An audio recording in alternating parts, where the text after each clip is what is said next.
안녕하세요. 성화 들려드리는 가브리엘라입니다.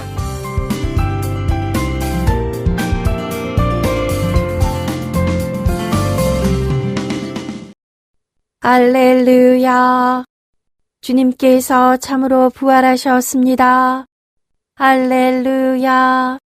말씀하신 대로 그분께서는 되살아나셨습니다. 할렐루야. 사랑하는 교우님들, 진심으로 부활을 축하합니다. 주님 부활 대축일, 성화 들려드리는 가브리엘라에서는 부활을 주제로 한 성화를 선택하여 여러분과 함께 나누고자 합니다. 부활을 주제로 한 작품들이 참 많은데요. 그동안 우리 코너에서 소개했던 작품을 잠시 언급해드리면 조반니 벨리니의 그리스도의 부활이라는 작품이 있었고요. 프라 안젤리코와 베노초 고촐리가 그린 여인들과 함께 있는 부활, 두초 디 부오닌 세냐의 저승으로 내려간 그리스도, 쉬몽 부에의 무덤에 온 여인들이 있었습니다. 알렐루야, 알렐루야, 주님께서 부활하셨도다. 이 기쁜 외침보다 더 극적인 반전이 어디 있을까요? 십자가에 못 박히시고 죽으시고 묻히신 예수 그리스도께서 다시 살아나셨습니다. 죽음의 권세를 이기시고 영원한 생명의 문을 활짝 여셨습니다. 그분의 부활은 단순한 역사적인 사건을 넘어 우리 삶의 근본적인 변화를 불러온 기적입니다. 예수님의 부활은 우리를 죄에서 은총으로, 절망에서 소망으로, 죽음에서 생명으로 이끌어 주셨습니다. 그분의 희생과 사랑으로 우리는 새로운 삶을 선물 받았습니다. 어둠의 터널을 지나 찬란한 빛으로 나아갈 수 있는 힘을 얻었습니다. 성화 들려드리는 가브리엘라를 통해 예수님과 부활 여정을 묵상하며 그 은혜를 되새겨보는 시간을 가져보시기를 바랍니다. 그분의 부활은 우리 모두에게 영원한 희망과 기쁨을 선사할 것입니다. 오늘 여러분과 함께 감상할 작품은 라파엘리노 델 가르보의 부활, Resurrection입니다. 라파엘리노 델 가르보. 낯선 이름이지만 그의 작품은 섬세함과 우아함으로 가득 차 있다고 평가받습니다. 먼저 작가의 작품 성향과 특징부터 알아보겠습니다. 라파엘리노 델 가르보를 가리켜 르네상스 시대의 숨겨진 보석이라고 부르는데요. 델 가르보는 가르보 가문의라는 뜻으로 그의 가족과 관련된 별칭입니다. 라파엘리노 델 가르보는 라파엘로의 영향을 강하게 받았지만 독자적인 화풍을 구축해 섬세하고 우아한 작품들을 남겼어요.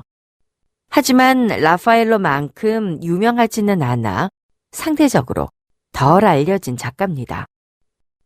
라파엘리노 델 가르보의 생애에 대한 기록은 많지 않아요. 1476년쯤 피렌체에서 태어났으며 1524년에 사망한 것으로 알려졌습니다. 그의 초기 훈련 과정은 명확하지 않지만 피렌체의 활기찬 예술 환경 속에서 다양한 작가들의 영향을 받았을 것으로 추정됩니다. 그의 삶에 대한 기록은 많지 않아 베일에 가려진 부분이 많지만 피렌체라는 르네상스의 중심지에서 활동했다는 사실만으로도 그의 예술적인 성장 배경을 짐작할 수 있습니다. 당시 피렌체는 레오나르도 다빈치, 미켈란젤로, 라파엘로 등 거장들이 활동하던 곳이었으니까요. 라파엘리노는 이런 풍부한 예술적인 분위기 속에서 자라나 자신만의 화풍을 개척했습니다. 특히 라파엘로의 작품에서 가장 영향을 받았다는 것은 그의 작품 스타일을 통해 분명히 알 수 있습니다. 하지만 라파엘로의 직접적인 제자였는지 여부는 확실하지 않습니다.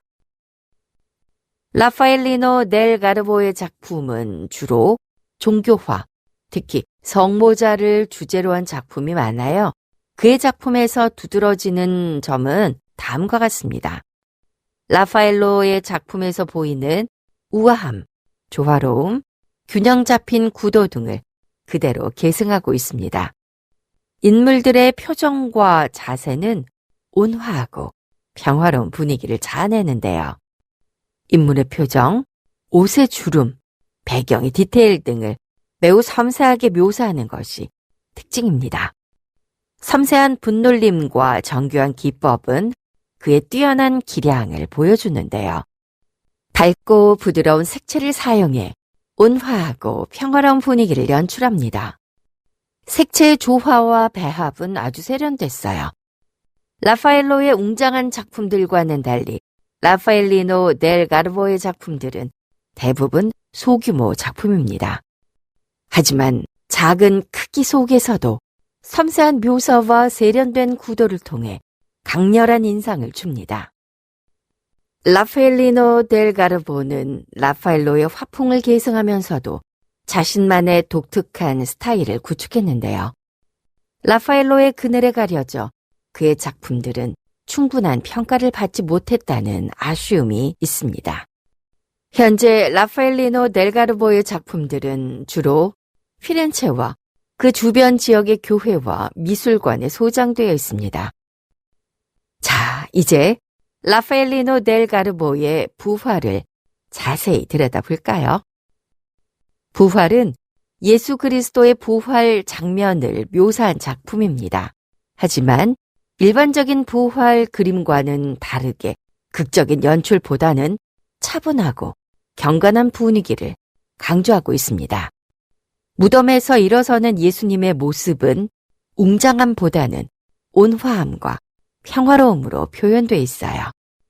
예수님의 얼굴에는 승리의 기쁨보다는 자비와 평화가 넘쳐 흐르는 듯한 인상을 줍니다.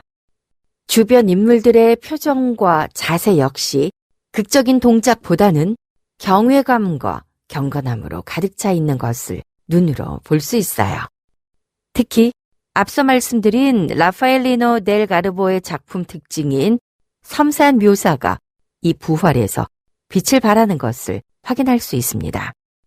예수님의 표정, 손짓 하나하나, 그리고 주변 인물들의 미묘한 감정 변화까지 세심하게 표현되어 있습니다. 또한 그의 작품에서 자주 볼 수 있는 부드러운 색채 사용은 부활에서도 두드러지는데요.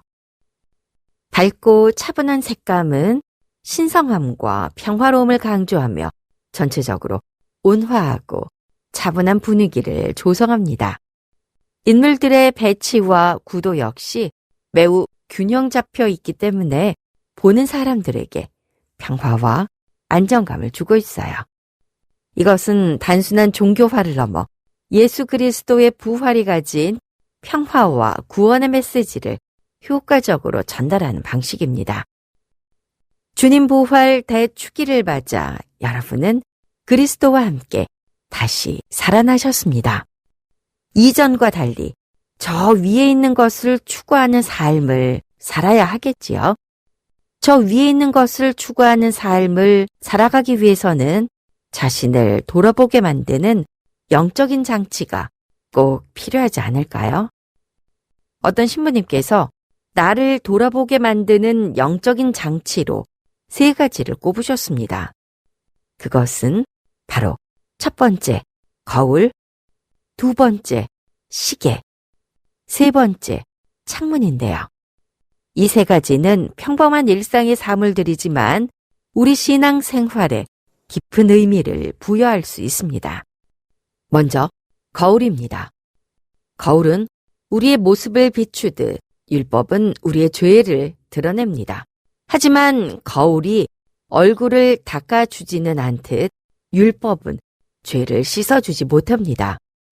거울을 통해 자신의 죄를 알았다면 진정한 회개와 하느님의 자비에 대한 믿음으로 나아가야 하겠지요. 저녁 기도는 하루를 돌아보는 기도의 거울이 되어 진정한 자아 성찰을 돕습니다. 단순히 죄를 인지하는 데 그치지 말고 가슴 깊은 회개와 다시는 죄를 짓지 않겠다는 다짐이 필요합니다. 다음은 시계입니다. 시계의 째깍거림은 우리 삶의 유한성을 일깨워줍니다. 시계는 회개를 촉구하는 경고와도 같습니다. 오늘 할 일을 미루지 말고 지금 이 순간 바로 여기에서 회개하고 하느님께 더 가까이 다가가야 합니다. 내일이 있을 것 같지만 오늘이 마지막 날일 수도 있다는 마음가짐으로 살아가는 것. 그것이 바로 영적인 시계의 가르침입니다. 하느님을 만날 날을 두려워하기보다는 그날을 준비하는 삶을 살아야 합니다. 마지막으로 창문입니다. 창문은 우리에게 세상을 보여주지만 영적인 창문은 영원을 보여줍니다. 일상의 모든 것을 하느님의 섭리로 바라보는 것, 그것이 바로 영원을 지향하는 창문입니다. 기도의 거울을 통해 자신을 돌아보고 회개를 촉구하는 시계의 가르침을 받아들이며 영원을 지향하는 창문을 통해 하느님의 사랑을 느끼는 삶. 이것이 바로 우리 삶을 끊임없이 부활하게 하는 영적인 장치입니다. 오늘 여러분 마음속에 거울, 시계, 창문을 열어보시기 바랍니다. 지금까지 성화 들려드리는 가브리엘라였습니다.